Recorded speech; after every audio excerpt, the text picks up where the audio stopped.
My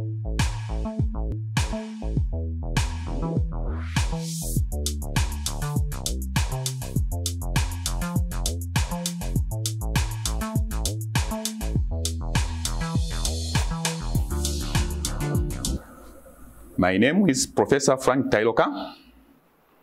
I'm going to take you through business statistics. My paper is divided into two parts. The first part, I'll talk about the common mistakes which you make in business statistics. The second part, I'm going to talk about the same mistakes which I've been making, but with an amplification in terms of definitions and examples. Now, I can take you to the first slide. The common mistakes which you make as students in business statistics are misapplication of probability rules, drawing of a pie chart, calculating measures of location from that is grouped data. The final one is in terms of how you calculate the Z probabilities. Now, let us look at understanding basic rules of probability. There are three basic probability rules. One is the addition rule. And if you look at the addition rule, it is in two parts. The first one is where they tell you to say you have got two events, and they tell you you have got two events. So for probability of any two events is the sum of the probability of a particular event, in this case A, plus the probability of the second event, which is B. Now, when you add those two, you have counted the intersection two times. That is why we remove it. You can see in one, there is minus probability of A intersect B. That is the first rule. The second rule is where you are told to say there is nothing in common between A and B. A and B are mutually exclusive. That is, probability of A intersect B is equal to 0. In that case, probability of A union B will just be equal to the sum of the two probabilities, that is A and B. We continue.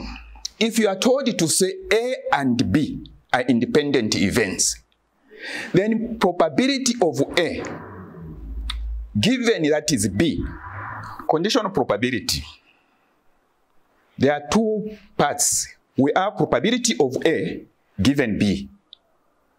This is defined as probability of A intersect B over probability of what is given, that is B. And you can see that probability of B is in the denominator. So you don't divide by 0. So probability of B cannot be equal to 0. Then the other one is where you start now with B, probability of B given A.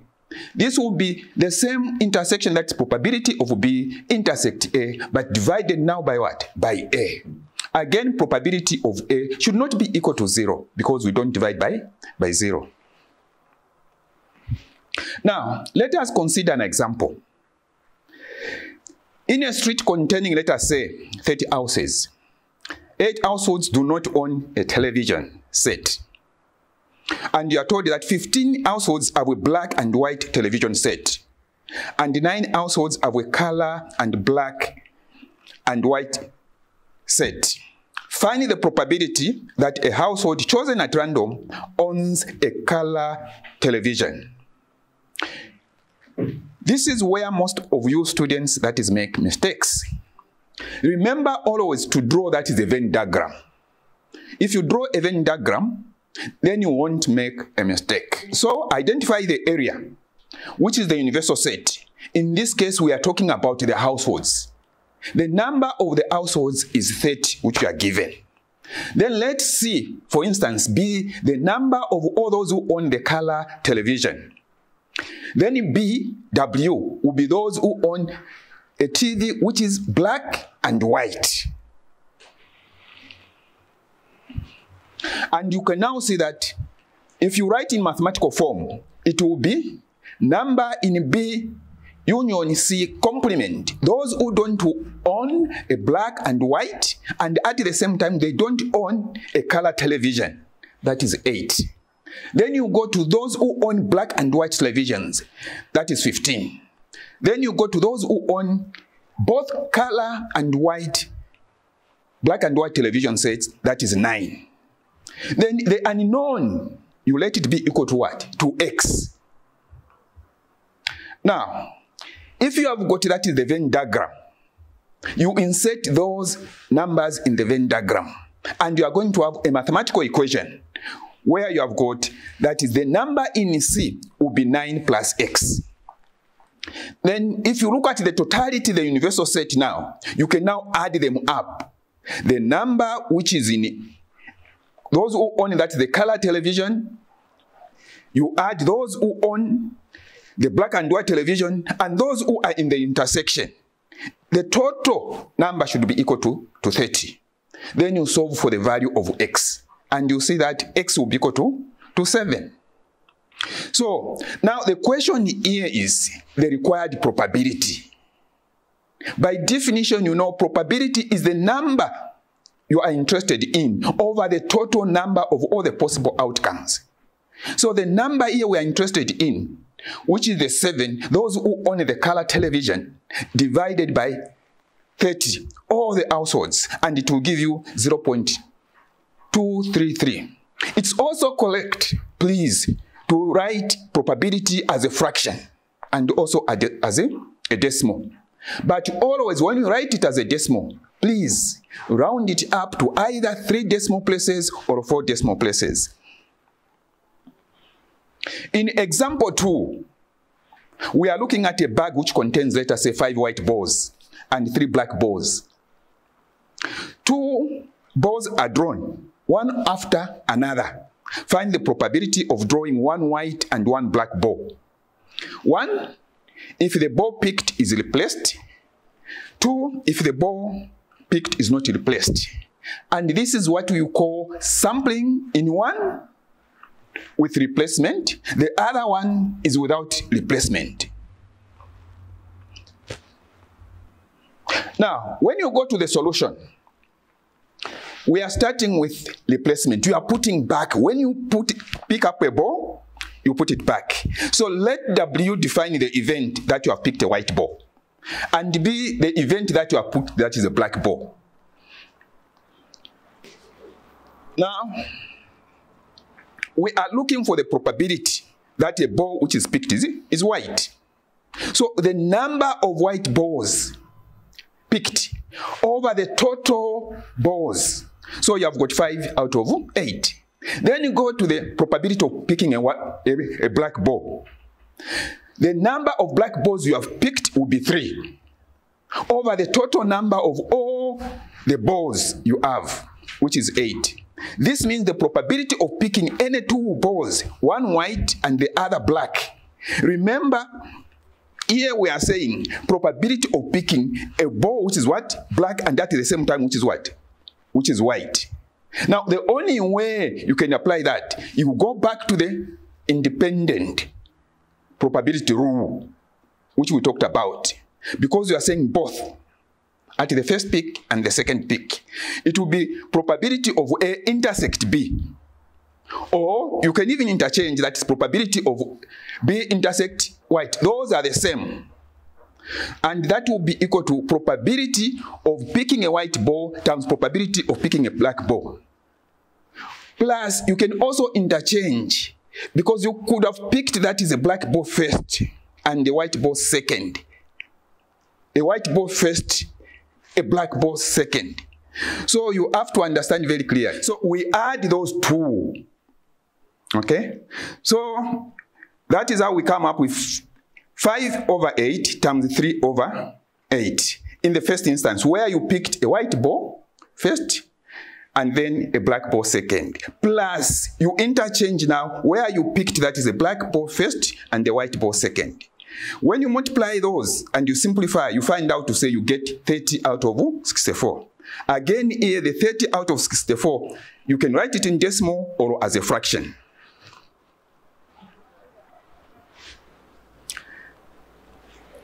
Now, when you deal with without replacement, here remember without replacement, you are not putting the white ball or the black ball back when you pick it.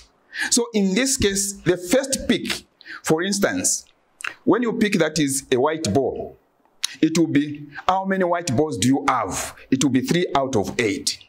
Okay? And then probability again of picking that is a black ball, it will be 5 out of what? Because you have picked already one white is out, the number of the total balls remaining is what? Is 7. So you have got 5 out of 7. That is how it comes in. Again, you interchange. You pick a white ball first, the number of balls remaining will be 7. So on the second pick, the number will no longer be 8, but what? But 7. So if you multiply, you will see that you have got 3 times 5, which is 15, but down there you have got 8 times 7, which is 56. So, and when you add the 15 plus 15 to be 30 over 56, again, that is how we get the answer 0.5357. Now, again, when you come to drawing that is a pie chart, this is where, again, you make a mistake. A pie chart is a circle, and it has got 360 degrees. Please, as students, in most cases, you even forget to come with a mathematical set which has got a protractor and a compass to assist you to draw a circle. A pie chart is a smooth circle. Please, don't draw a circle using freehand sketch. You lose marks there. Example which we have. Construct a pie chart to illustrate the following data. The total number of female population over the age of 18 years in a certain town was 8,000. Of these, 3,300 were fully employed, 1,000 were employed part-time, 3,000 were retired or at private means, 700 unemployed. Now, the first thing you do is to get the relative frequency, or what you call the possible outcome for that particular category divided by the total number of outcomes which you have. So in our case, for instance, when you're looking at the full-time employed, you have got 3,300 employed. So you are going to divide that by the total number which you have, which is 8,000. That will give you a slice of the circle or of the pie. So the relative, that is frequency, or the percentage, is what you multiply with 360 to get the slice of a pie. You continue with part-time employed, you continue with the retired and the unemployed. And if you add the total number, it will come to 360 degrees. As for the relative frequency, it will come to 8,000 over 8,000, which will just give you the number what? 1. Now, the common mistake here for the students is, please, when you are drawing the pie chart, you don't use, that is, percentages to construct, that is, the pie chart. But you can label the pie chart using percentages, because you are now allocating to the portion of the slice of the pie to say, if it is 45 degrees, what is the 45 degrees in percentages? Then you write the what? The percentage. But you don't use the percentage to draw the what? The pie chart. Take your career prospects to the next level with Zika. Our diploma in accountancy is an essential qualification if you're planning on entering the accounting profession. The Zika tax program at both certificate and diploma level equips you with an enhanced understanding of the field of taxation. Our diploma in public sector financial management is ideal for accountants or trainee accountants working in the public sector. And CA Zambia, a respected designation designed to ensure that graduates are highly trained to hold senior positions in the workplace. You can study through flexible options like self-study, as well as part-time or full-time through our accredited tuition providers. Zika sponsors the top CA Zambia graduate to the One Young World Summit for Young Leaders, and also offers scholarships to the top university accountancy graduates from recognized universities. Visit zika.co.zm now for more information, or find us on Facebook and LinkedIn. Don't delay, your future awaits. The other common mistake among your students is calculating the measures of location from grouped data. You know, there are two ways you can compute that is the middle point when you are given grouped data. One is whereby when you have got grouped data, you are given the class boundaries. And the class boundaries, they include all the points in the given data set. The other one is where you have got the class limits. The class limits do not include the points at the end. There is a gap between the class intervals. Now, if we look at the example which I've given there, the lengths of 50 pea pawns were measured to the nearest centimeter and grouped as shown. Estimate the mean length, giving your answer to one decimal place. You can see that data which is given there, you have got 5 to 9, then 10 to 14. The data which we have there are what we call class limits and not class boundary. Okay? If you are the class boundary, they are going to be what? You are going to subtract 0.5 from the lower class boundary, the 5, 9. The 5 there, you reduce it by 0.5, it will come to 4.5. Then the 9, you are going to increase by 0.5, it will come to 9.5. Now, when you have got the 4.5 and the 9.5, the interval which you have, the class interval you have, is what they call the class boundaries, as opposed to what we have now there, which are class limits. So when you are required now to find the middle point, you have got, that is, you add 4.5 plus 9.5 and then divide by what? By 2. It will give you 7 for the first class interval.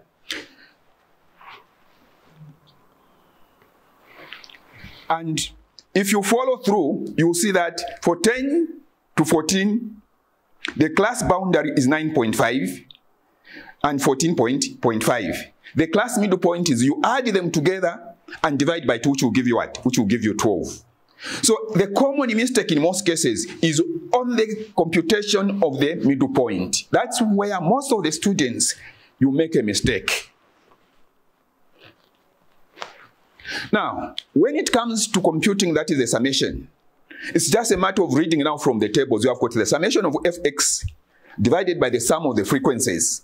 And you get that is the 1025 divided by the total number of observations, which will give you 20.5. And we said 1 decimal point. Then you end up writing 1 decimal point. Don't write 21. Okay, you round it up. But the question tells you to a decimal point, 1 decimal. And they are also testing you if you know what it means by 1 decimal point.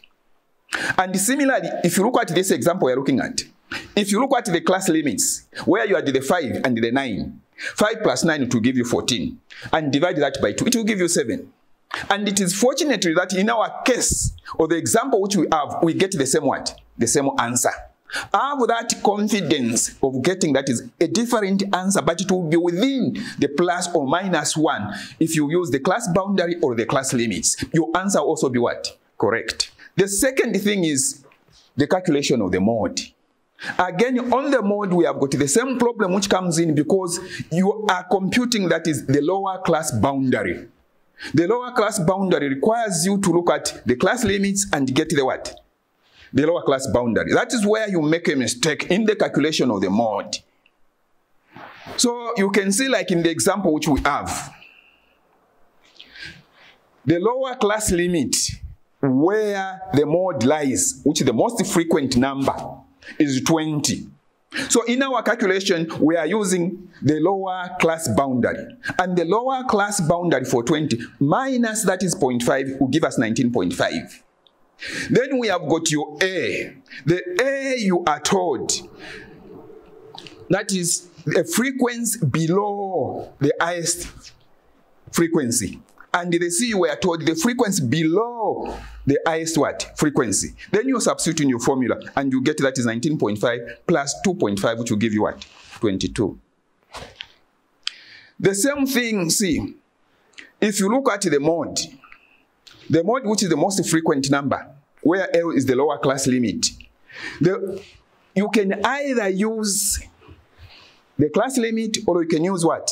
The class boundary. The answer will be the same, but or it will be within the same what? The same interval. The only difference will just be what? A plus or minus what? Minus 1.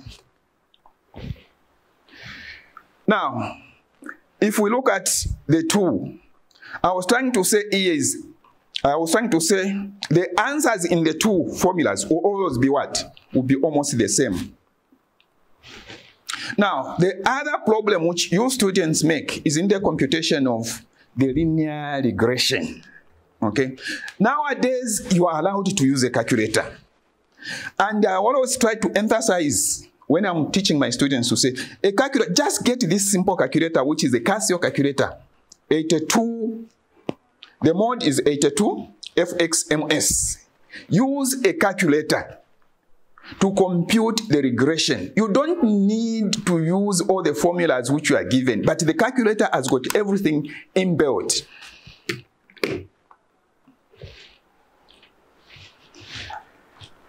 The other situation is where we need to compute probability using the Z tables. There are 2 tables which we use, and most students have got a problem to understand as how to come up with the Z value.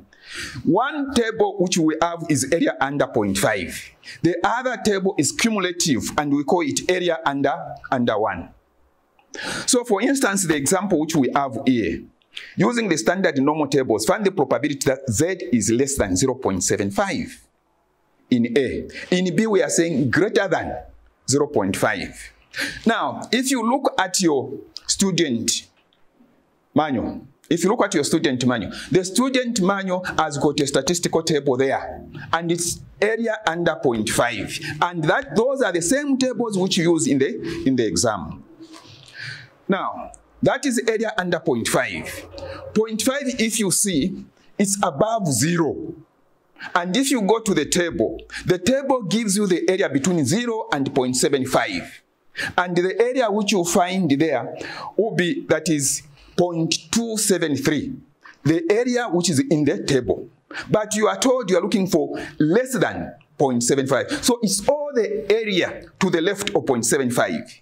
So below 0, you have got, that is 0.5. That is how we add 0.5 plus 0.273 to get 0.773. If you go into B, you are looking at probability greater than 0.75. This one, you have got from 0 going to your right, it's 0.5. You are looking at above, on top. Okay?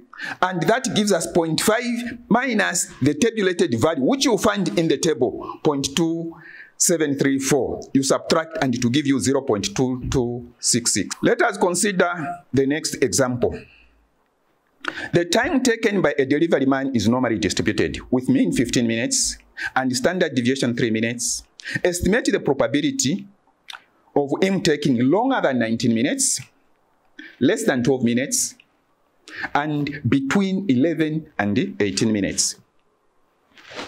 Also, assuming the time taken is at most 5%, find the probability the delivery man takes. Please note that the tables, as I emphasized on, we have got from Z to 0. It is even indicated, the shaded portion is from 0 to Z on your right. So for the negatives, it's symmetrical about 0. So they don't give you separate values for the negative. It is symmetrical about 0. So the area between 0 and, let us say, 0.75, and the area between minus 0.75 is the same. The tables which you are using, which is area under 0.5, they start from 0 to Z. So if you look at probability of Z less than 0.75, it will be the same as the probability of Z assuming a value greater than 0.75. One is the area to the right, the other one is area to the left. And that is why you subtract now 0.5 minus, that is 2734, which will give us 0.2266. 266. The area is the same because it is symmetrical about 0. Now, let us go back to the question which we had. Let x be a random variable. The normal distribution has got two parameters, mu, which in this case is 15, and the standard deviation, which is equal to 3. Now, we are looking for probability of z greater than 1.33 when we standardize the value which we are given. So in the table, we look at 1.3. Along that is the column on the far right. Then across, you look at 0.03. So the intersection will give us 0.4082. We subtract this value from 0.5 because the area is under 0.5 to give us 0.918. If you go to the probability of less than 12, you standardize 12. So we have got 12 minus our 12 is x minus 15, which is mu or the mean, divided by the standard deviation, which is 3. And when you standardize that, you get minus 3 divided, that is by 3, which will give us minus 1. So you go to the tables and you look for area between 0 and minus 1. The tables give us 0 and 1. Since the area is symmetrical, you have got the same. And you get 0.314 in the table. So subtract that value from 0.5 and it will give us 0.1587. If you go to the probability of x, assuming a value greater than 11 but less than 18, standardize the 11 and standardize the 18. It will give us minus 1.33 for 11, and it will give us 1, which is positive, for 18 minus that is 15, which is 3. 3 divided by 3, which is 1. So since this is the area which is between those two numbers, you add the two areas to get that is 0.7495. Now, the question, which is the last part of this question, was telling us to find at most 5% in which the probability that is lies. It is at most, which means less than. Please, when they say less than, you are on the far left, the 5%, because the area under the curve is 0.5, and the 5% is less than 0.5. So you are on the left. The value is negative. So, if you go into the table, first of all, you need to find the z value corresponding to the area 0.05. So you subtract from 0.05, which will give us 0.45. And if you go to the table now to look for that particular value, since we are looking at 0.45, it will give us 1.65. But since we are on the left, we give it a minus 1.65. In most cases, students make a mistake of picking up 1.65 instead of minus, because it's at most, it's less than, and it is less than 0.5, so it's on the left. So when you substitute in the z score, you have got your z score now minus 1.65, which is equal to x minus 15 over 3. And when you make x the subject, it will give us that is x equal to 10.05. Therefore, the required time now is less than or equal to 10.05 minutes. Please, I wish you a good time in your exam, and I hope you'll be able to follow what I've explained. Thank you very much for your attention.